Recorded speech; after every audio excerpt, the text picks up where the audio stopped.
할렐루야. 오늘도 하나님의 은혜가 가득한 주일입니다. 오늘은 특별히 우리 남성교회 주최로 BBQ 파티가 진행이 됩니다. 저 잠깐 갔다 왔는데 정말 고기가 얼마나 신선하든지 여러분 기대해도 좋습니다. 우리 남성교회가 지금 대부분이 그쪽에 나가가지고 열심히 고기를 굽고 있는데요. 여러분들 너무나 고기 생각한 나머지 말씀에 집중하지 못하는 일은 없었으면 좋겠고요. 오늘 고기 많이 드시고 건강 잘 챙기셔서 더 건강한 믿음의 여정을 걸어가시기를 간절히 바랍니다. 아멘. 여러분, 우리 인간은요 반드시 회복이 필요한 존재입니다. 회복이 필요하지 않은 사람은 단 한 사람도 없습니다. 왜냐? 우리는 죄인이기 때문에 그렇습니다. 우리는 반드시 회복이 필요해요. 그렇다면 우리의 삶은 진정한 회복을 정말 경험할 수 있게 되는 걸까요? 회복을 못 경험할 수도 있을 거 아니에요. 꼭 경험할 수 있습니까? 제 대답은 있습니다입니다. 왜냐하면 우리의 회복이 바로 하나님의 소원이고 하나님의 계획이기 때문에 그렇습니다. 우리의 회복을 위하여 지금도 여전히 하나님께서는 일하시고 계시고, 또한 예수 그리스도의 보혈의 능력은 지금도 우리 안에서 살아 역사하고 있습니다.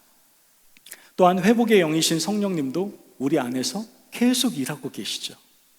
또 회복을 이루어 가시는 교회는 지금도 이곳 저곳에서 계속 세워져 가고 있고요. 회복의 양식인 하나님의 말씀은 변함없이 우리 안에서 회복의 양분을 제공하고 있습니다. 또한 하나님이 세우신 회복의 통로인 하나님의 지도자들이 우리의 회복을 위해서 지금도 열심히 섬기고 또 쓰임받고 있지 않겠습니까?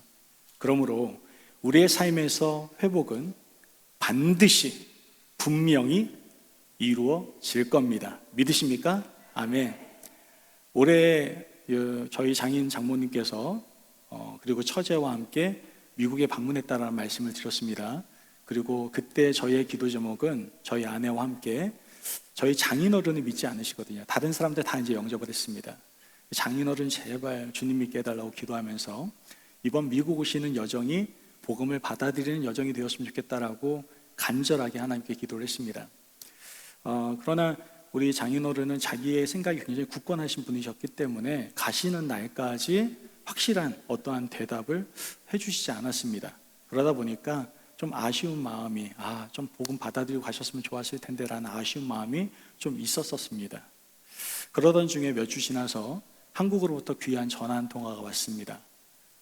놀라운 굿뉴스였죠. 바로 저희 장인어른이 9월 첫 주부터 교회를 다니겠다라고 선포를 하셨다는 겁니다. 어떻게 하셨다고요?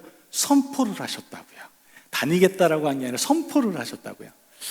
자, 그때부터 우리는 어떻게 해야 됩니까? 이게 뜻이 이루어졌구나. 이게 아니라 사람의 마음이라는 게 갈 때까지 모르는 거 아닙니까? 그래서 열심히 기도했습니다.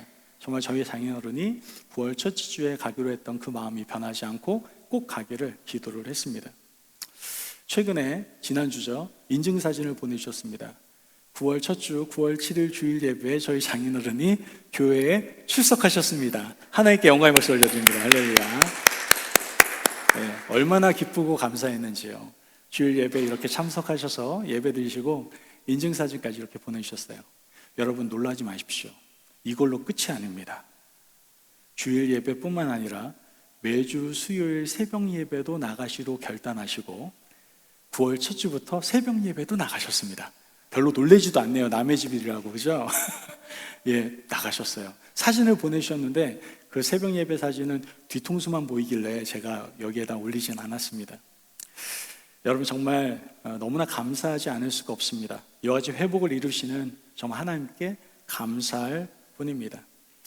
여러분, 이처럼 하나님은요 우리를 구원하시고 회복시키시는 전능자이십니다. 할렐루야. 믿으십니까? 아멘. 여러분, 하나님께서 우리를 이렇게 회복시키시는데 하나님이 원하시는 회복의 모습이 있어요. 자, 그렇다면 이 회복의 모습을 한 단어로 표현한다면 뭐라고 얘기할 수 있을까요? 바로 평화다라고 얘기할 수 있을 겁니다. 회복의 모습을 나타내는 단어가 바로 평화다라는 것이죠. 예수님께서 이 땅에 오셨잖아요. 왜 오셨어요? 인간을 회복시키기 위해서 이 땅에 오셨잖아요. 이 땅에 오셨을 때 옆에서 천군 천사들이 막 외칩니다. 어나운스를 하는 거예요. 예수님이 어떠한 분이신지 어나운스를 하거든요. 그때 뭐라고 했습니까? 누가복음 2장 14절 말씀 같이 한번 보도록 할까요? 2장 14절 말씀입니다. 같이 한 목소리 크게 읽습니다. 시작. 지극히 높은 곳에서는 하나님께 영광이요, 땅에서는 하나님이 기뻐하신 사람들 중에 평화로다 하니라. 아멘. 구원받는 자가 누리게 되는 가장 큰 복은 그리스도 안에서 누리는 바로 평화입니다. 자, 그렇다면 그리스도 안에서 누리는 평화란 무엇일까요? 어떤 게 그리스도 안에서 누리는 평화란 말입니까? 아마 이 그리스도 안에서 평화를 누린다는 것은 어떤 상황 속에서도 흔들리지 않고 상처받지 않는 믿음이다라고 우리는 한번 생각해 볼 수 있습니다. 또한 세상의 수많은 유혹 가운데서도 조금도 흔들리지 않는 마음, 이게 평안이라고도 우리는 표현할 수 있어요. 또 어떤 장애물을 만나도 두려워하지 않고 절망하지 않고 주님이 주신 목표를 힘있게 나아갈 수 있는 용기, 전진할 수 있는 용기, 이것도 평안이라고 말할 수 있을 겁니다. 또한 어떤 핍박을 받아도 원망하지 않고 미워하지 않고 주님의 사랑으로서 일어날 수 있는 능력, 이것도 바로 평안이다라고 말할 수 있습니다. 이런 평화의 모든 모습을 우리가 다른 말로 한다면 그것이 바로 거룩한 삶입니다. 제가 지금 앞서 말씀드린 거룩한 삶의 모습은 누구에게서만 찾아볼 수 있을까요? 하나님에게서만 찾아볼 수가 있습니다. 이 완벽한 평화는요, 하나님에게서만 찾아볼 수 있어요. 그리고 이 땅에 오신 예수 그리스도만이 진정한 거룩한 삶의 모범을 우리에게 보여주셨습니다. 하나님은요, 우리를 구원해 주시길 원하실 뿐만 아니라 구원받은 우리 모두가 거룩한 하나님의 모습으로 회복되기를 원하고 계신다라는 겁니다. 여러분, 제발 구원받은 것만으로 만족하지 마시라니까요. 하나님은 구원해 주신 것뿐만 아니라 구원받은 자로서 회복된 삶, 하나님의 형상이 회복된 삶을 살아가기를 원하고 계신다라는 겁니다. 그 회복된 삶이 뭡니까? 거룩한 삶입니다. 레위기 19장 2절 말씀을 보면 같이 한번 볼까요? 시작. 너는 이스라엘 자손의 온 회중에게 말하여 이르라. 너희는 거룩하라. 이는 나 여호와 너희 하나님이 거룩함이니라. 아멘. 뭐라고 말씀하시는 겁니까? 내가 거룩한 사람이라. 내가 거룩하니 너희도 거룩할지어다. 이걸 원하시는 거예요. 진정 회복된 삶이란 내가 거룩하기에 너희도 거룩한 것, 이것이 회복이다라고 우리에게 말씀해주고 계시다라는 거예요. 여러분, 하나님이 소원하시는 이 회복의 모습, 이 회복의 모습은요, 내적인 회복과 외적인 회복이, 외적인 거룩함이 함께 어우러져야지 어떻게 보면 완전한 회복이다라고 우리는 이해할 수가 있게 됩니다. 자, 먼저 이 내적인 거룩함이란 무엇일까요? 간단히 말씀드리면 성령의 열매를 말하는 겁니다. 우리의 내적인 거룩함은 성령의 열매를 말하는 거예요. 또한 외적인 거룩함이란 이 내적 거룩함이 우리 입술과 행동을 통해서 외적으로 표현되어지는 것, 이것이 바로 외적인 거룩함이다라고 말할 수 있습니다. 즉, 하나님이 원하시는 내적 회복의 모습은 무엇이냐? 사랑과 희락과 화평과 오래 참음과 자비와 양성과 온유와 절제, 이런 열매를 맺는 것, 이게 내적 거룩함입니다. 이러한 내적 거룩함이 외적으로 표현되어지는 것, 이것이 바로 외적 거룩함이다라는 것이죠. 이걸 가장 잘 표현하고 있는 성경 구절이 바로 로마서 12장의 말씀입니다. 로마서 12장에는 우리가 대해야 할 대상 다섯 가지 대상을 잘 나타내주고 있습니다. 첫째 대상은 바로 하나님이고요. 둘째는 세상, 셋째는 자기 자신, 넷째는 성도, 다섯째는 핍박자, 이 대상들을 소개하고 있습니다. 이 다섯 대상들에 대한 올바른 반응이 하나님이 원하시는 외적 거룩함이다라는 것이죠. 우리가 하나님에게 항복하고 순종하는 삶을 살아가는 것, 세상과 좀 구별된 삶을 살아가는 것, 자기 자신에게 주신 은혜와 은사에 합당한 성실하고 겸허한 삶을 살아가는 이 모든 것이 거룩한 삶입니다. 또한 함께 살아가는 성도들을 사랑하고 섬기는 것, 핍박자들을 증오하거나 미워하는 것이 아니라 주님의 이름으로 복을 빌어주는 것, 이것이 바로 거룩한 삶이다라는 것이죠. 이처럼 거룩한 삶, 이 거룩함의 외적인 모습은 부정적인 것보다는 긍정적이고 적극적인 모습으로 살아가는 것임을 우리는 깨달을 수가 있게 됩니다. 구체적으로 예를 들면은 거짓말하는 사람이 있어요. 그러면 이제 거짓말하지 않아, 이 정도가 아니야. 거짓말하지 않은 사람은 거짓말하지 않는 정도가 아니라 이젠 참된 말을 하는 자리까지 나아가는 것을 얘기하는 겁니다. 도둑질하는 사람이 도둑질 안 하는 정도가 아니라 어느 자리까지? 오히려 구제하는 자리까지 나아가는 것을 얘기하는 거고요. 또 미워하는 사람들이 미워하지 않는 정도로 하는 것이 아니라 용서하고 사랑하는 자리까지 나아가는 것, 이것이 바로 거룩한 삶이다라는 것이죠. 여러분, 우리는 자꾸만 우리 안에서의 수준에서 만족할 때가 참 많은 것 같아요. 미워하지 않아야지, 그래, 미워하지 않을 사람 내가 미워하지 않아야지, 이 정도 선에서 머무르는 사람들이 참 많아요. 내가 미워하지 않는 것만으로 정말 대단한 거야, 그러면 자기 혼자 만족하는 사람들이 있는데, 그건 거룩한 삶이 아니에요. 미워하지 않는 정도가 아니라 그 사람을 용서하고 사랑하는 자리까지 나가는 게 거룩한 삶입니다. 여러분, 착각하지 마십시오. 하나님의 회복의 수준은 우리 수준이 아닙니다. 하나님의 회복의 수준은 상당히 높다라는 것을 꼭 기억하셔야만 합니다. 그러므로 우리 모두는 제발 그냥 살아서는 안 됩니다. 대충 살아서는 안 됩니다. 회복의 모습이 거룩한 삶임을 분명히 깨닫고 우리를 향하신 하나님의 소원인 회복의 모습을 위해 거룩한 삶을 살아갈 수 있는 저와 여러분이 되어야 될 줄로 믿습니다. 아멘. 여러분, 우리가 하나님이 원하시는 회복의 삶을 살기 위해서 가장 먼저 해야 될 게 뭡니까? 이미 앞서 말씀드렸지만 하나님의 뜻을 믿고 받아들여야 된다. 하나님의 열심, 하나님의 일하심 우리가 먼저 믿어야 된다고 말씀을 드렸어요. 그리고 하나님이 우리의 구원과 회복을 위해서 보내주신 예수 그리스도 성령님을 믿고 의지하고 순종해야 된다라고도 말씀을 드렸습니다. 또한 날마다 회복의 양식인 하나님의 말씀을 먹고 또한 회복을 이루시는 교회 생활에 최선을 다해야 된다라고도 말씀을 드렸어요. 마지막이 뭐예요? 하나님께서 회복을 위해 세워주신 영적 지도자들과 성숙한 만남을 가지셔야 된다는 것까지도 말씀을 드렸습니다. 앞서서 말씀드렸죠. 그런데 지금까지 대부분의 일들은요, 하나님께서 주권적으로 행하신 일들이 참 많습니다. 하나님의 주권적인 일들이 참 많아요.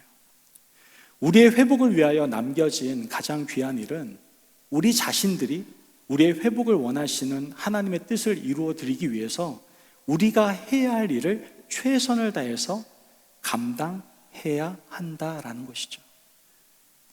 우리의 회복은 하나님의 주권적인 일하심만으로 이루어지지 않습니다. 자꾸만 착각하시는 분들이 있는데, 하나님이 다 해주시잖아요. 우리가 할 게 뭐가 있어요? 아무것도 안 해도 되지 이렇게 생각하는 분들이 계세요. 어제도 제가 성도님 어떤 분을 만났는데 그분이 그러시더라고요. 어떤 분하고 대화를 하는데 이분은 약을 안 먹는데요. 아픈데도 약을 안 먹는데요. 왜 안 먹냐? 하나님이 다 고쳐주실 거래. 그래서 약을 안 먹는데, 이렇게 말하시는 분들을 제가 들었어요. 먹어도 됩니까? 안 됩니까? 먹으셔야죠. 약도 하나님이 만드신 건데 왜 안 먹어요? 우리는 다 하나님이 해줄 거라고 생각하는데 그게 아니에요. 하나님이 다 해주세요. 하나님의 주권이 있어요. 하지만 하나님의 자녀로서 그분을 믿는 우리의 역할, 우리가 해야 할 일도 있다라는 것을 우리는 절대로 간과해서는 안 된다라는 것이죠. 우리는 회복의 하나님의 일하심과 그분을 믿는 우리 자신의 열심이 함께 만나야 아름다운 거룩한 회복을 누릴 수가 있게 되는 겁니다. 그래서 오늘 본문 갈라디아서 6장 7절과 8절 말씀에 우린 좀 자세하게 귀를 기울일 필요가 있습니다. 한번 같이 7절과 8절 같이 봉독하도록 하겠습니다. 시작. 스스로 속이지 말라. 하나님은 업신여김을 받지 아니하시나니 사람이 무엇으로 심든지 그대로 거두리라. 자기의 육체를 위하여 심는 자는 육체로부터 썩어질 것을 거두고 성령을 위하여 심는 자는 성령으로부터 영생을 거두리라. 아멘. 말씀을 보면 하나님의 회복의 뜻이 우리 안에서 이루어지기 위해서는 우리가 회복을 위한 씨앗을 심어야 된다라고 분명히 강조하고 있다라는 겁니다. 우리가 회복의 씨를 심어야 하나님께서 이 씨가 자라도록, 이 씨가 열매 맺도록 일을 하시는 겁니다. 여러분, 절대로 우린 이 진리를 놓쳐서는 안 돼요. 우리가 씨앗을 심어야 우리가 열매 맺게 하는 건 분명 아닙니다. 우리가 이룰 수 있는 건 아니지만 우리가 씨앗을 심는 열심과 노력이 있을 때 하나님께서는 그 가운데 하나님의 일을 행하시는 겁니다. 예수님께서 가늠하다가 잡혀온 추하고 연약한 여인에 대해서 말씀하신 적이 있습니다. 가늠하다 걸렸잖아요. 그때 요한복음 8장 11절 말씀을 보면 대답하되 주여 없나이다. 예수께서 이르시되 뭐라고 얘기하죠? 나도 너를 정죄하지 아니하노니 가서 다시는 죄를 범하지 말라 하시니라.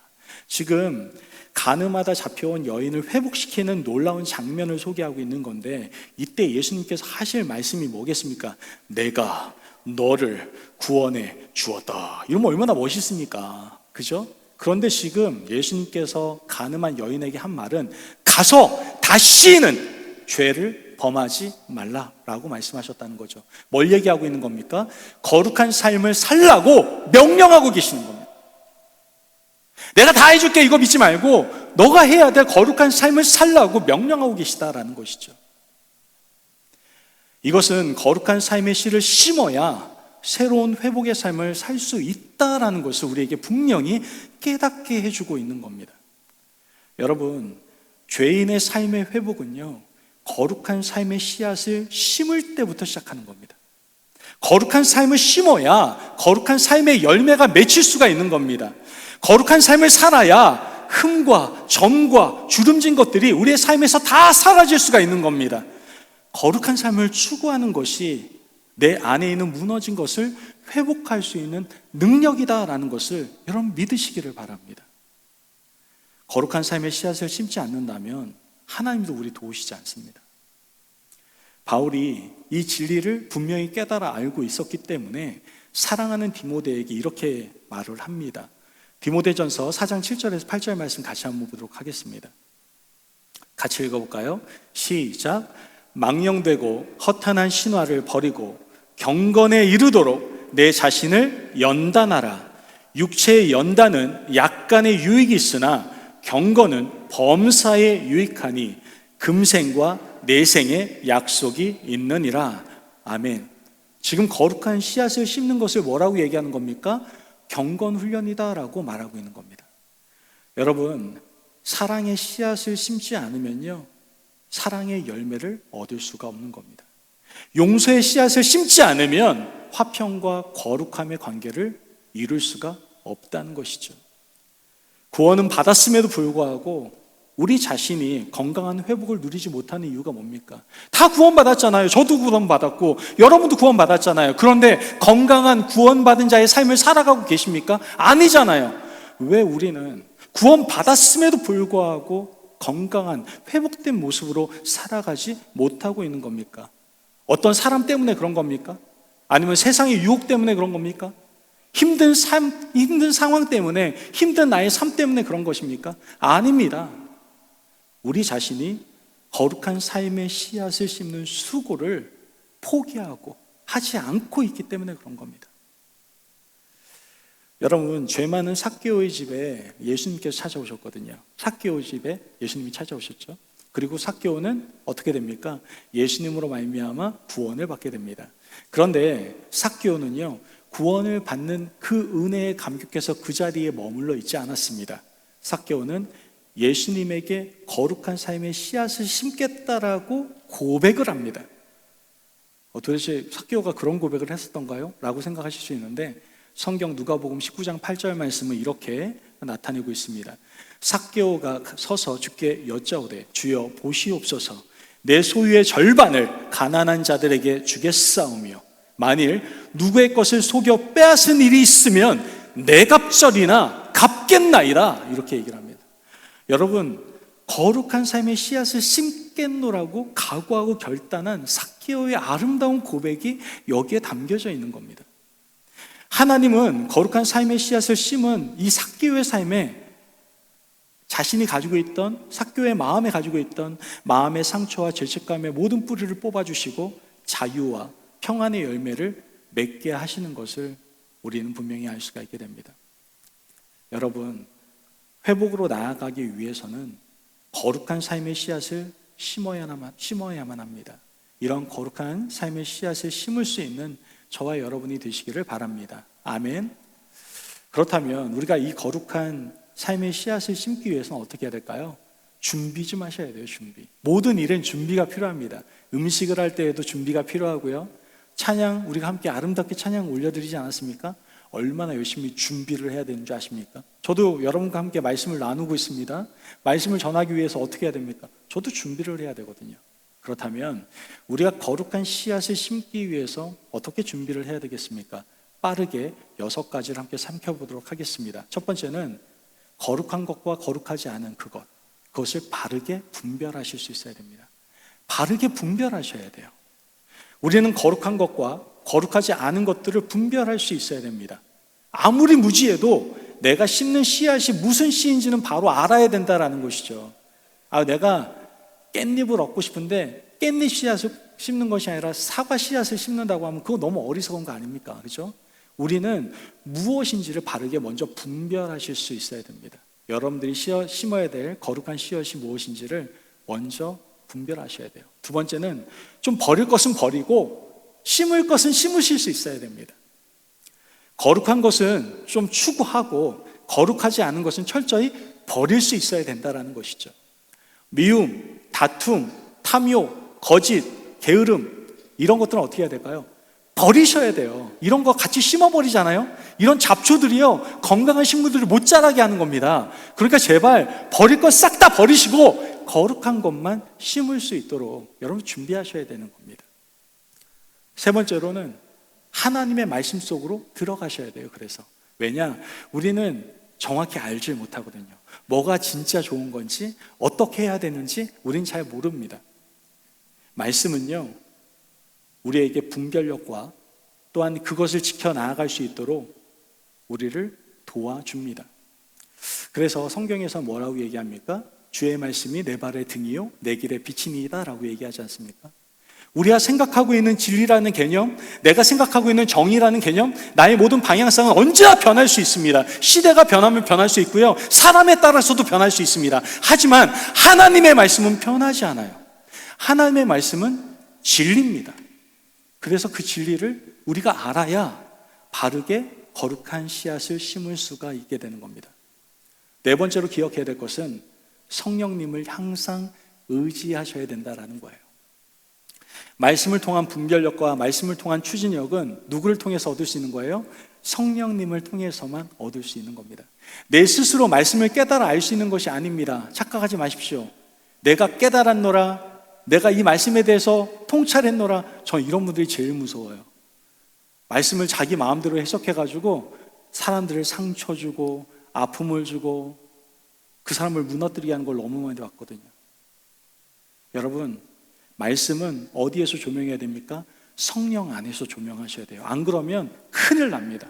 목회자도 마찬가지예요. 많은 분들이, 적지 않은 분들이 성도님들 중에서 목사님 말씀에 자기가 상처받았다고 하는 분들이 계세요. 물론 자기가 듣기 싫은 말이기 때문에 그런 경우도 있긴 하지만 목사님들도 인간인지라 성령이 조명한 것을 얘기하는 것이 아니라 자기의 감정이나 자기의 자의적인 해석을 통해서 말할 때가 있어요. 전 없어요. 할렐루야 안 하고 아멘 안 하는 거 보니까 의심하시는 것 같은데 전 진짜 안 합니다. 그래서 가끔은 제가 말씀을 전할 때 하고 나면 꼭 이런 분들이 목사님 나들으라고 이 말씀 했다고 이렇게 하는 분들 꼭 계시는데 전 누굴 타겟을 정해서 말씀을 전한 적이 단 한 번도 없습니다. 그러니까 그런 걱정 하지도 마세요. 어쨌든 성령의 조명 아래에서 우리는 분명히 그 말씀을 분별하고 그 말씀대로 살아갈 수 있는 힘을 얻을 수 있어야 된다는 것이죠. 또한 다섯 번째는 그리스도의 십자가를 붙잡으셔야 됩니다. 그리스도의 십자가를 붙잡으셔야 돼요. 우리가 날마다 회복의 길을 걸어간다고 해도 항상 죄악된 부분과 연약한 부분이 있기 때문에 회복을 소망하는 사람이라고 한다면 항상 주님의 십자가를 붙잡으셔야 됩니다. 저희 교회는 멤버십 교육을 받고 세레머니, 입교식을 하게 되면 언제나 뭘 드려요? 십자가 목걸이를 드립니다. 제발 십자가 목걸이 달고만 다니지 마시고 십자가를 붙드시기를 바랍니다. 이 십자가 안에 있는 주의 보혈을 붙잡으시기를 바라요. 아멘. 그 주의 십자가의 보혈이 우리의 삶을 정결케 할 뿐만 아니라 우리가 하나님과 함께 거룩한 삶의 씨앗을 뿌릴 수 있도록 우리를 도와주실 겁니다. 아멘. 여러분, 히브리서 9장 14절 말씀을 보면 이렇게 얘기하죠. 하물며 영원하신 성령으로 말미암아 흠없는 자기를 하나님께 드린 그리스도의 피가 어찌 너희 양심을 죽은 행실에서 깨끗하게 하고 살아계신 하나님을 섬기게 하지 못하겠느냐, 이렇게 말합니다. 우리가 예수 그리스도의 십자가를 붙잡을 때 그 보혈이 우리를 깨끗하게 하고 또한 거룩한 씨앗을 심을 수 있는 능력을 우리에게 주신다라는 것이죠. 마지막으로 이거 정말 중요한데요, 최선을 다해서 거룩한 삶의 작은 실천부터 시작하실 수 있어야 됩니다. 우리는 최선을 다해 거룩한 삶의 시작을 위해서 작은 실천부터 하셔야 돼요. 우리는 자꾸만 어떤 실천 사항에 대해서 너무나 크게 하니까 실천 자체를 못하는 거예요. 크게 할 필요 없습니다. 거룩한 삶의 씨앗을 심기 위한 아주 작은 실천부터 하시면 됩니다. 그렇다면 작은 실천 어떻게 시작하면 될까요? 먼저 섬기시길 바라요. 어떻게 섬겨야 됩니까? 지금도 우리 남성교회가 열심히 지금 BBQ 파티 준비하고 있습니까? 이것도 섬김의 모습이죠. 이것뿐만 아니라 아까 우리가 설교 전에 서로 인사 나누지 않았습니까? 밝은 모습으로, 그들에게 환한 미소로 그들을 환대해 주는 것, 이것도 섬김입니다. 어려운 거 아니에요. 아주 작은 실천부터 여러분들 섬겨보시기를 바랍니다. 사랑도 해보시고요, 용서도 해보시기를 바라요. 엄청 큰 거 말고 할 수 있는 범위 내에서 아주 작은 실천부터 한번 해보십시오. 참된 말, 선한 말도 한번 해보시고 기도도 해봐야 되겠다라고 생각해 보십시오. 1시간 통성기도 하라는 얘기 아닙니다. 지금 내가 할 수 있는 작은 실천, 내가 3분이든 5분이든 30초든 내가 기도의 삶을 한번 살아봐야 되겠다, 한번 결단해 보는 겁니다. 그리고 또한 하나님께 최선을 다해서 내가 예물을 한번 드려봐야 되겠다. 여러분, 제가 말하는 예물에 대해서 오해하지 마십시오. 많은 금액을 얘기하는 것이 아니라 여러분들이 할 수 있는 작은 실천부터 해보라고 말씀을 드리는 겁니다. 저는 어렸을 때 제가 예물을 준비했던 기억이 나요. 저희 어머니께서는 굉장히 신실한 그리스도인이셨거든요. 그래서 주일날만 되면 헌금, 예물을 준비할 때는 하루 전에 준비를 시키세요. 옷도 마찬가지고. 그리고 헌금 중에서 보통은 동전을 주셨어요. 잊질 않아요. 500원을 주셔서 저는 매일 주일 헌금이 500원이었어요. 그런데 절기 때는 지폐를 주셨거든요. 1,000원짜리 지폐를. 그 지폐를 그 전날에 다리미판으로 달려요. 그렇게 준비해서 그 다음날 주일날 헌금을 드렸던 기억이 납니다. 제가 지금 말씀드리는 것은 이렇게 준비해야 된다라는 걸 말씀드리는 게 아니라 여러분들이 할 수 있는 작은 실천의 예물을 드리라고 하는 거예요. 마음을 다할 수 있는 예물을 한번 준비해 봐야 되겠다. 이것도 작은 실천이 될 수 있는 거 아니겠습니까? 그런 거 한번 해보는 것이죠. 일단 여러분들이 씨를 심고 나면 그 다음은 누가 책임지실까요? 하나님께서 책임지신다라는 것이죠. 그래서 바울은 빌립보서 4장 8절에서 9절 말씀에 이렇게 말을 합니다. 같이 한번 읽어볼까요? 4장 8절에서 9절 말씀, 8절에서 9절 말씀 같이 봉독하도록 하겠습니다. 시작. 끝으로 형제들아, 무엇에든지 참되며 무엇에든지 경건하며 무엇에든지 옳으며 무엇에든지 정결하며 무엇에든지 사랑받을 만하며 무엇에든지 칭찬받을 만하며 무슨 덕이 있든지 무슨 기림이 있든지 이것들을 생각하라. 너희는 내게 배우고 받고 듣고 본 바를 행하라. 그리하면 평강의 하나님이 너희와 함께 계시리라. 아멘. 여러분, 거룩한 삶의 씨앗을 심어야 온전한 삶의 열매인 평강을 맛보실 수 있는 겁니다. 저는 우리 성도님들께 약속했잖아요. 우리 모두 다 행복합시다. 행복한 여정, 신앙의 여정을 걸어갑시다. 그러기 위해서 우리 안에 자리 잡아야 되는 것이 바로 평강입니다. 그 평강은 거룩한 씨앗을 심을 때에 우리에게 주어지는 열매다라는 것이죠. 여러분, 지금 무슨 씨앗을 심고 계십니까? 과연 씨앗을 심을 준비를 하고 계십니까? 회복의 삶을 위해서 거룩한 삶의 씨앗을 심기 위한 준비를 잘 하실 수 있는 저와 여러분이 되시기를 주님의 이름으로 축복합니다. 아멘. 하나님은 예수 그리스도의 십자가 보혈과 성령님의 능력을 통하여 지금도 우리 안에서 회복을 이루어 가시기를 원하고 계십니다. 그러나 여러분, 그 회복은요 절대로 저절로 이루어지는 것이 아닙니다. 우리가 거룩한 씨앗을 심을 때에 하나님께서는 그 씨앗을 통하여, 그 씨앗을 사용하여 놀라운 열매를 맺게 하시는 겁니다. 사랑의 씨앗을 심을 때 가정이 회복이 되고 교회가 회복이 되는 겁니다. 용서의 씨앗을 심을 때 우리가 엮여있던, 얽혀있던 모든 관계가 회복이 되는 겁니다. 믿음과 순종의 씨앗을 심을 때에 우리의 갈급한 영혼이 회복되는 겁니다. 하나님은 우리가 심은 씨앗을 외면하지 않으시고 반드시 자라게 하시며 풍성한 평강과 기쁨의 열매로 채워 주실 겁니다. 그러므로 오늘 우리의 삶의 자리에서 어떤 상황 가운데 있든지 제발 낙심하지 마시고 거룩한 씨앗을 심는 일에 최선을 다하시기를 바랍니다. 말씀과 기도의 씨앗을 심으시고 섬김과 나눔의 씨앗을 심으시며 사랑과 용서의 씨앗을 심으시기를 바랍니다. 그때 하나님께서는 우리의 삶을 통해 영광을 받으시고 우리 안에 놀라운 회복의 역사를 이루어 가실 줄로 믿습니다. 여러분, 거룩한 씨앗을 심는 인생이 되셔서 하나님이 예비하신 회복의 열매를 풍성히 거두며 살아가실 수 있는 저와 여러분이 되시기를 주님의 이름으로 축복합니다. 아멘.